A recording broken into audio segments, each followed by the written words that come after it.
তুর্য হাসলো, স্বাভাবিক কণ্ঠেই বলল, আরে মাপ চাইতে হবে না তোকে। আমি জানি তো তুই ভুল করেছিস। হাজার হলো তুই আমার বোন জামাই হবি। তোর উপরে কি আমি কোনো রাগ রাখতে পারি বল? আরুষ ভড়কে গেল তুর্যের কথায়। এতটা ভালোভাবে কথা বলার লোক তো তুর্য নয়। তাহলে আজ এত ভালোভাবে কথা বলছে হঠাৎ, তাও এত কিছুর পরে? নিশ্চয়ই এর মধ্যে ঘাপলা আছে কোনো। আবার নতুন কোনো ফোন দেওয়াচ্ছে না তো? আরুষের ভাবনার মধ্যেই তুর্য আবারও বলল, সন্ধ্যার মধ্যে আমার বাড়িতে আসিস, কেসের ব্যাপারে কথা আছে। কথাটা বলেই পরপর কল কাটল তুর্য। আরুষ ঘাবড়ে গেল কিছুটা। বাড়িতে যেতে বলেছে, ওখানে নিয়ে না আবার কোনো ঝামেলা করে, ভালো ভালো কথা বলে না হাসপাতালে পাঠিয়ে দেয়। কিন্তু উপায় নেই যে, তাকে তো যেতেই হবে। কেসের ব্যাপারে কথা তো বলতেই হবে। রাতের আধার নেমেছে ধরণীতে। সেই আধারের সাথে নতুন রূপে আজ যুক্ত হয়েছে বর্ষা। হুট করেই দুপুরের পর যে বর্ষার আগমন ঘটল, তারপর আর থামাথামের নাম নেই কোনো। আরও সেই সন্ধ্যার মধ্যে তুর্যের বাড়িতে আসার কথা থাকলেও বৃষ্টির কারণে আসতে পারেনি। বলেছে কাল সকাল সকাল আসবে। পৃথা তুর্যকে খাইয়ে নিজে খেয়ে সব গুছিয়ে গাছিয়ে কেবলই কক্ষে ফিরল। তুর্যর শরীরে একখানা কাঁথা জড়িয়ে হাত পা ছড়িয়ে শুয়েছিল বিছানাতেই। হঠাৎ পৃথাকে কক্ষে ঢুকতে দেখেই নিজের কাঁথা নিয়ে একপাশে সরে গেল সে। পৃথা আর চোখে একবার তাকালো তুর্যের পানে, অতঃপর এগিয়ে গেল আলমারির নিকটে। আলমারি থেকে আরেকটা কাঁথা বের করে গিয়ে বসলো বিছানায়, তুর্যের পাশে খালি স্থানে। ভ্রু কুচকালো তুর্য। পৃথার আনা কাঁথাটার পানে তীক্ষ্ণ দৃষ্টি নিক্ষেপ করে বলল, ওই উটকো ঝামেলাটাকে আবার এনেছো কেন? পৃথা ভাঁজ করা কাঁথাটা খুলে শরীরে জড়াতে জড়াতে জবাব দিল, শীত লাগছে তাই এনেছি, বাইরে যে বৃষ্টি। তুর্যর মাথা উঁচিয়ে নিজের শরীরে জড়ানো কাঁথাটার পানে তাকালো, কপালে ভাঁজ ফেলে প্রশ্ন করলো, আমার কথা কি দুষ করলো তাহলে? আমার কথায় আসতে তুমি? পৃথা অন্যদিকে মুখ করে শুয়ে পড়ল, স্বাভাবিক কণ্ঠেই বলল, আপনি বেশি ভদ্র তো, তাই আপনার কথায় যাওয়ার সাহস পাচ্ছি না। তুর্যের দৃষ্টি তীক্ষ্ণ হলো। কিঞ্চিত সময় নিয়ে সে তাকিয়ে রইল পৃথার পানে, অতঃপর নিজের শরীরের কাঁথাটা ছুঁড়ে ফেলে দিল নিচে মেঝেতে। সময় ব্যয় না করে চটজলদি ঢুকে পড়ল পৃথার কাঁথায়। পেছন থেকে মেয়েটাকে শক্ত করে জড়িয়ে ধরে বলল, কিন্তু আমি আমার বউয়ের কথায় যাওয়ার সাহস পাচ্ছি। পৃথা তেতে উঠল, ঝাঁঝালো কণ্ঠে বলল, এই এই অসভ্য লোক, আপনি আমার কথায় ঢুকলেন কেন? নিচে কথায় যান যান যান। তুর্য পাত্তা দিল না পৃথার কথায়, ভাবলেশীন ভাবে বলল, আমি আমার বউয়ের কথায় ঢুকেছি, তাতে তোমার কি? আপনি আপনি একটা থেমে গেল পৃথা। তুর্য তাকে টেনে ঘুরিয়ে নিল নিজের দিকে, এক ভ্রু নাচিয়ে প্রশ্ন করলো, আমি একটা মুরগির বাচ্চার জামাই, বলো বলো। পৃথা কটমট করে তাকালো তুর্যের পানে, তবে বলল না কিছুই। একে বলে লাভ আছে কি কিছু? যত যাই বলবে গায়ে লাগবে না এর। এর যা করবে তা তো করবেই। তপ্ত নিঃশ্বাস ফেলে পৃথা তুর্যকে একটা ভেঙচি কেটে চোখ বন্ধ করে নিল। তুর্য আর বলল না কিছুই, চুপচাপ পৃথার মুখের পানে তাকিয়ে রইল। দুজনের নীরবতায় কেটে গেল খানিকটা সময়। বৃষ্টির তেজ আগের থেকে কিছুটা কমেছে। বাহিরের আবহাওয়া এখন বেশ ঠান্ডা হলেও ধীরে ধীরে উত্তপ্ত হয়ে উঠতে শুরু করেছে একই কক্ষে পাশাপাশি অবস্থানরত দুই নরনারী। নারী পুরুষ হলো আগুন আর মোমের ন্যায়। এরা পাশাপাশি থাকলে গলার সম্ভাবনাই থাকে অধিক। তারপর আবার যদি থাকে ভালোবাসা। পৃথা এবং তুর্যের অবস্থাও এই মুহূর্তে খানিকটা তেমনই। এতদিন তাও তাদের মধ্যে কিছুটা প্রতিবন্ধকতা ছিল, ভালোবাসাটা ছিল একপাক্ষিক, কিন্তু এখন তারা দুজনেই দুজনের মনের কথা সম্পর্কে অবগত। এমন একটা পরিস্থিতিতেও কি নিজেদের নিয়ন্ত্রণে রাখা যায়? তাছাড়া সবচেয়ে বড় কথা, তারা বিবাহিত। একজনের উপর অন্যজনের সম্পূর্ণ অধিকার রয়েছে। পৃথা তবুও নিজেকে নিয়ন্ত্রণ করতে চাইল, নিজের ভেতরকার অনুভূতি উপলব্ধি করতে পেরে দূরে সরে যেতে চাইল তুর্যের নিকট থেকে। কিন্তু তুর্য সায় জানালো না এ কাজে। সে আরো গাঢ়ভাবে নিজের সাথে জড়িয়ে নিল পৃথাকে। কিছুটা অসহায় কণ্ঠে বলল, আর কত শাস্তি দিবে আমাকে? পৃথা নিজের চক্ষুটায় বন্ধ রেখে জবাব দিল। আগামী 7 বছর। তুর্য তৎক্ষণাৎ উত্তর দিল না কোনো। বিছানায় উঠে বসলো সে। পৃথাকেও হাত টেনে উঠালো বিছানা থেকে, বসালো নিজের কোলে, 2 হাতে নিজের সাথে জড়িয়ে নিয়ে বলল, আমার তোমাকে অনেক কথা বলার আছে বউ।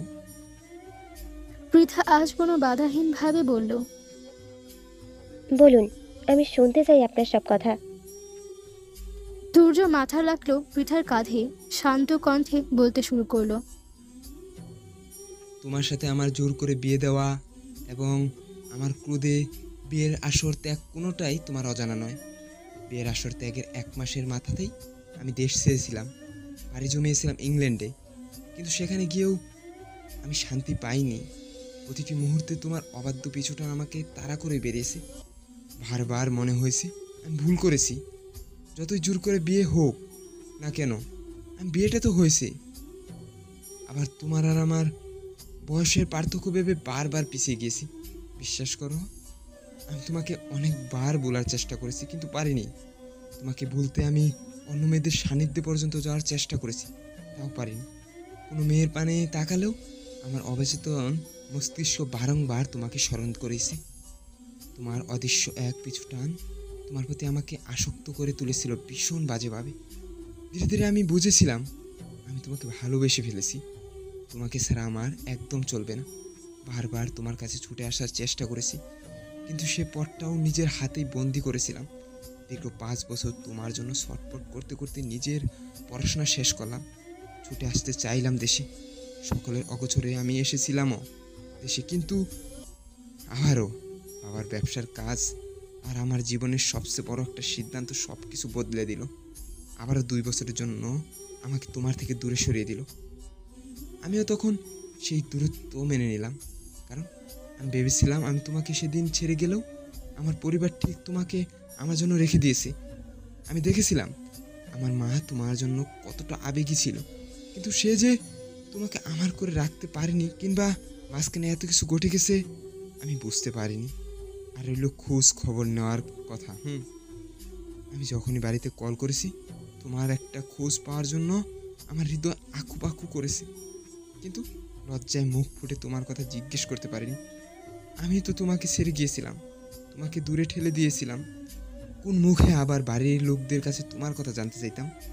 তাছাড়া ওই যে বললাম, আমি ভেবেছিলাম আমার পরিবার তোমাকে আমার জন্য রেখে দিয়েছে, তাই এটুকু নিশ্চিত ছিলাম। থামলো তুর্য, আবার বলল, দেখো, এই 7টা বছর তুমি জানতে না আমাদের বিয়ের কথা, তাই তোমার উপরে কখনো এর প্রভাব পড়েনি। যতটুকু পড়েছে তাও তোমার অগোচরে, অথচ আমি সবটাই জানতাম। 7টা বছর প্রতিটা দিন আমি অপরাধ বোধে ভুগেছি। একটা বার তোমাকে কাছে পাওয়ার আকাঙ্ক্ষায় ছটপটিয়ে মরেছি। তোমাকে ছেড়ে গিয়ে কম তো শাস্তি পেলাম না, আর কত শাস্তি দিবে আমাকে? পৃথা মনোযোগ দিয়ে শুনলেও তুর্যের সবগুলো কথা। বুঝলো সে তুর্যকে। আর এমনিও এই পুরুষের ওপর তার রাগ অভিমান নেই কিছুই, যা আছে সব ভালোবাসা। পৃথা আলতোভাবে হাত রাখলো তুর্যের পিঠে, হুট করে বলল, ভালোবাসি প্রিয়। তুর্য থমকালো। সেই বহুল আকাঙ্ক্ষিত বাক্য, যা শোনার জন্য এত বছর ধরে মরিয়া তুর্য, আচ্ছা সে কি ঠিক শুনেছে নাকি ভুল? তুর্য নিজের থেকে ছাড়িয়ে নিল পৃথাকে, মেয়েটার মুখ পানে তাকিয়ে অবিশ্বাস্য কণ্ঠে বলল, কি বললে তুমি? আবার বলো। পৃথা একটু ঝুঁকে গেল তুর্যের পানে, ছেলেটার কানের কাছে মুখ নিয়ে মৃদু কণ্ঠে বলল, ভালোবাসি ভালোবাসি ভালোবাসি, ভীষণ ভালোবাসি প্রিয়। তুর্য আনন্দে আত্মহারা হলো। হৃদয় প্রশান্তির হাওয়া বইতে শুরু করেছে এই মুহূর্তে। বেচারা আর নিজেকে সামলাতে পারল না, 2 হাতে শক্ত করে জড়িয়ে ধরল পৃথাকে, উৎফুল্ল কণ্ঠে বলল, ভালোবাসি বউ, ভীষণ ভালোবাসি। কথাটা বলে পরপর আবার ছেড়ে দিল পৃথাকে। 2 হাতের ভাঁজে মেয়েটার মুখটা তুলে টপাটপ চুমু খেলো গোটা কয়েক। অতঃপর হঠাৎ ওষ্ঠের নিকটে এসে থেমে গেল। একটু সময় নিয়ে পরম যত্নে নিজের শুষ্ক দুই ওষ্ঠ মেলিয়ে দিল পৃথার নরম উষ্ণ দুই ওষ্ঠে। উন্মাদের ন্যায় ওষ্ঠের প্রবল ঘর্ষণে নাজেহাল করে তুলল মেয়েটাকে। পৃথাও আজ আর বাধা দিল না, নিজের সায় জানালো তুর্যের কার্যে। নিজের দুই হাত দ্বারা খামচে ধরল বেচারার পিঠ। তুর্য পৃথার ওষ্ঠে চুমু খেতে খেতেই তাকে শুয়ে দিল বিছানায়। ধীরে ধীরে ওষ্ঠ ছেড়ে নামলো মেয়েটার ঘাড় গলায়। ছোট ছোট চুমুতে দিশেহারা করে তুলল পৃথাকে। তুর্যের স্পর্শ বেসামাল হলো, নাজুক হয়ে পড়ল মেয়েটা। নিঃশ্বাস ভারী হয়ে এলো তার, তবুও দুষ্ট বুদ্ধি গেল না। ওই যে কথা আছে না, যে যেমন তার সাথে মেলেও তেমন। সুতরাং তুর্য যেমন তার বউ তো তেমনই হবে। এমন এক অনুভূতিময় পরিস্থিতিতে এসেও মেয়েটা হুট করেই বলল, আমার এখনো 18 বছর বয়স হয়নি। আইন অনুযায়ী আমি এখনো শিশু। একজন শিশুর সাথে এসব করা পাপ, ঘোর পাপ।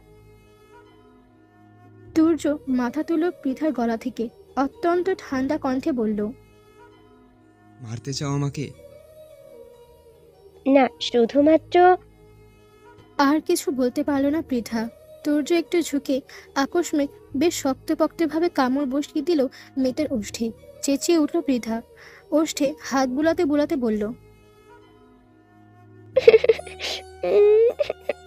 এটা কি করলেন আপনি? কামড় দিলেন কেন? তুর্য উত্তর দিল না পৃথার কথায়, উল্টো নিজের শরীরে জড়ানো টি শার্ট খুলতে খুলতে বলল, চুপ, একদম চুপ। আর একটা কথাও নয়। আর একটা উল্টাপাল্টা কথা বলবে তো জানি মেরে দিব একদম।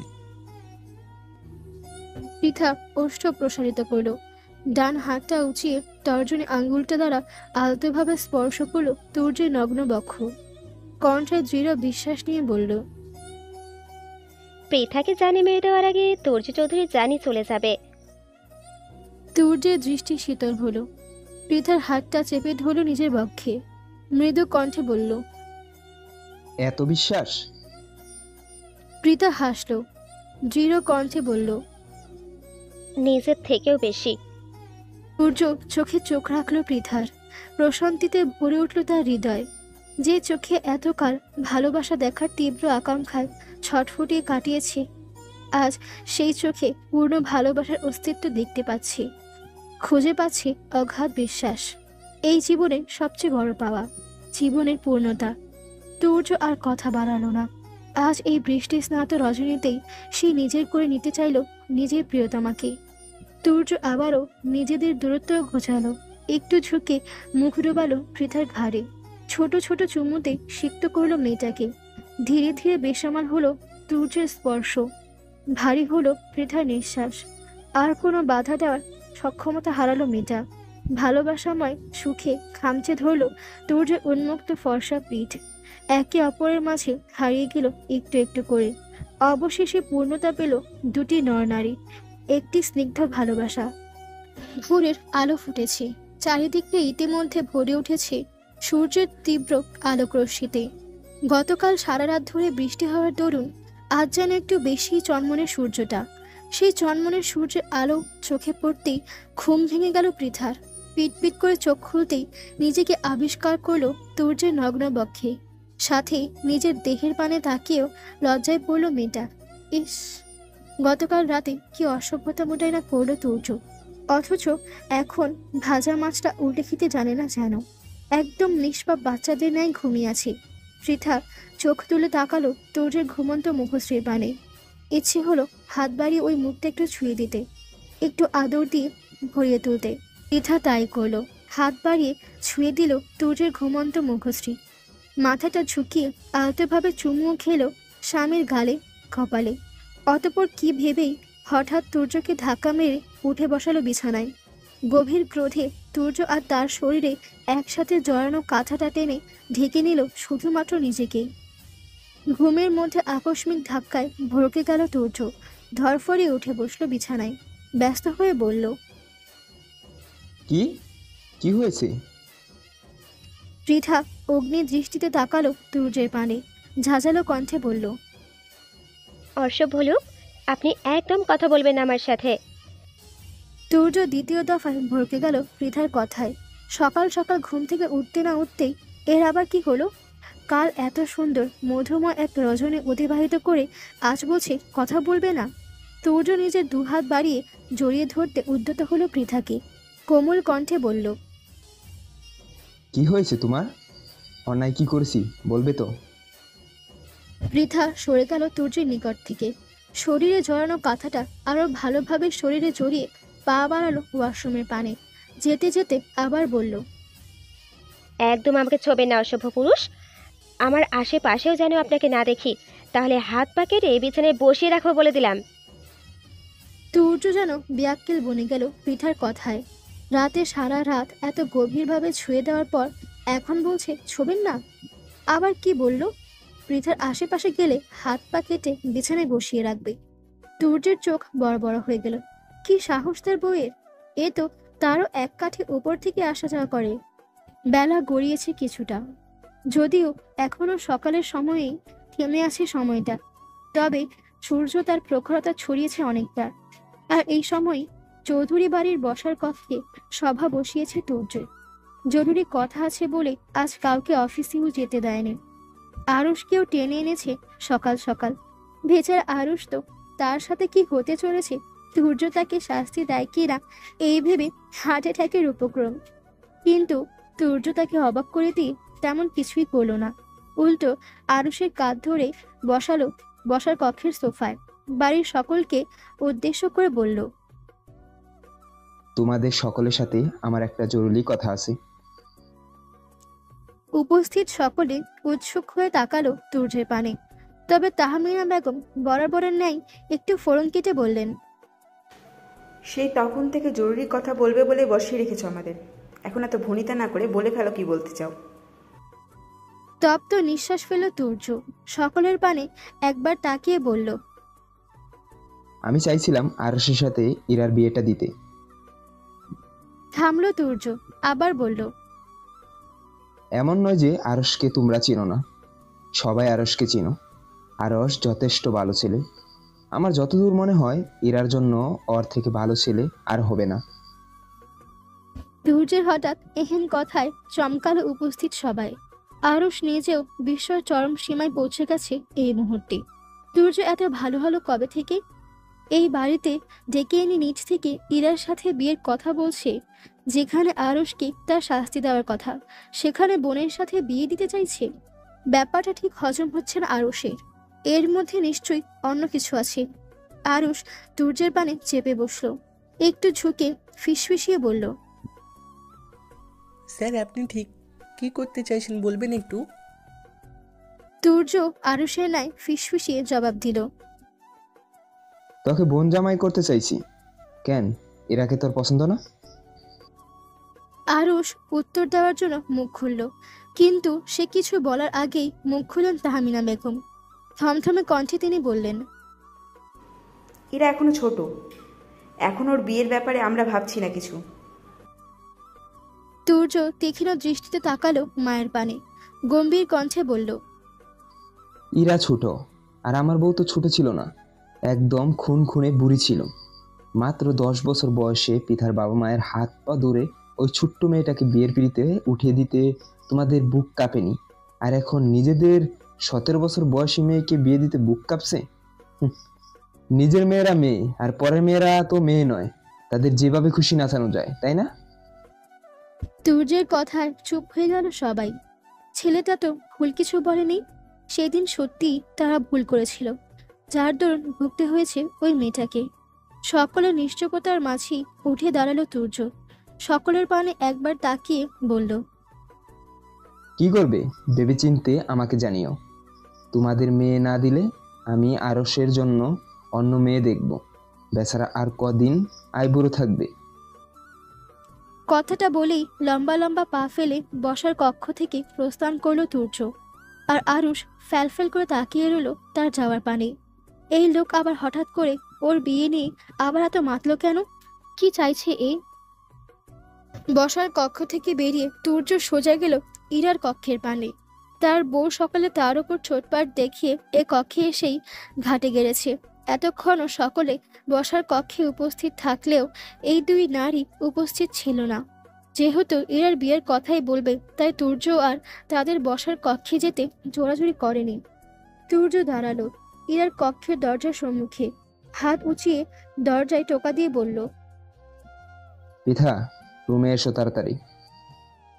তুর্যের কথা শেষ হওয়ার প্রায় সাথে সাথেই দরজার ওপাশ থেকে উত্তর এলো, আমি যাব না, আপনি যান। তুর্য ভ্রুকুচকাল। নিজের ভদ্রতা বাদ দিয়ে দরজা ঠেলে ভেতরে ঢুকলো সে। ইরাকে আদেশের সুরে বলল, তুই বাইরে যা। তুর্যের আদেশ দিতে দেরি, কিন্তু ইরার কক্ষ থেকে বেরিয়ে যেতে দেরি হলো না। ইরা বেরিয়ে যেতেই তুর্য এগিয়ে গিয়ে কক্ষের দরজাটা আটকে দিল। অতঃপর পৃথার পানে তাকিয়ে বলল, কি হয়েছে? সকাল থেকে রেগে আছো কেন? পৃথা অন্যদিকে মুখ ঘুরিয়ে নিল, থমথমে কণ্ঠে বলল, কিছু হয়নি আমার। তুর্য এগিয়ে গিয়ে পৃথার মুখোমুখি দাঁড়ালো। মেয়েটার একটা হাত নিয়ে নিল নিজের পুরুষালী দুই হাতের ভাঁজে, কোমল কণ্ঠে বলল, তোমার কি হয়েছে বলবে তো? না বললে আমি বুঝবো কিভাবে, বলো। পৃথা তীক্ষ্ণ দৃষ্টিতে তাকালো তুর্যের পানে, ঝাঁঝালো কণ্ঠে বলল, আমাদের বিবাহ বার্ষিকী ছিল আজ, কত প্ল্যানিং করেছিলাম, সব আপনি কাল এক রাতে ভেস্তে দিয়েছেন। তুর্য চমকালো, গোল গোল চোখে সে তাকালো পৃথার পানে, অবাক সুরে বলল, আজকে আমাদের বিবাহ বার্ষিকী। পৃথার চোখ জোড়াও বড় বড় হয়ে গেল, বিস্ময় নিয়ে বলল, আপনি আমাদের বিবাহ বার্ষিকীর কথা ভুলে গিয়েছেন, অথচ সারাদিন ভালোবাসি ভালোবাসি বলে হেদিয়ে মরেন। তুর্য হঠাৎ রেগে গেল, দাঁতে দাঁত চেপে বলল, ওই আরসের বাচ্চার গোষ্ঠী আমি উদ্ধার করে ফেলবো। এটা মির্জাফরের বংশধর, মাথায় একটা বাড়ি মেরেই আমার বিবাহ বার্ষিকী বুলিয়ে দিল। পৃথা ভ্রুকুচকালো, কপালে ভাঁজ ফেলে প্রশ্ন করল, আরুষ ভাই আপনার মাথায় বাড়ি মেরেছিল? আপনি না সড়ক দুর্ঘটনায় মাথা ফাটিয়েছেন? তুর্য অপ্রস্তুত হলো। রাগের মাথায় সে কি বলতে কি বলে ফেলেছিল। ঢোক গেল তুর্য, আমতা আমতা করে বলল, হ্যাঁ হ্যাঁ, সড়ক দুর্ঘটনাতেই মাথা ফেটেছে। ওটা তো আরোর সাথে ছিল, তাই বলেছিলাম আর কি। কথাটা বলেই থামলো তুর্য, দু হাতে পৃথাকে জড়িয়ে নিল নিজের সাথে, দুষ্টু হেসে বলল, তুমি কি প্ল্যান করেছিলে বউ? নিশ্চয়ই আজকে এই শুভ দিনে আমাদের বাসরটা সারা চিন্তা ভাবনা করেছিলে, যা আমি গতকাল রাতেই সেরে ফেলেছি। একদম চিন্তা করো না বউ, আমরা কাল বাসর সেরেছি, আজ আবার সারবো। ভবিষ্যতেও প্রতি রাতে বাসর সারবো, একটা রাতও বাদ যেতে দিব না।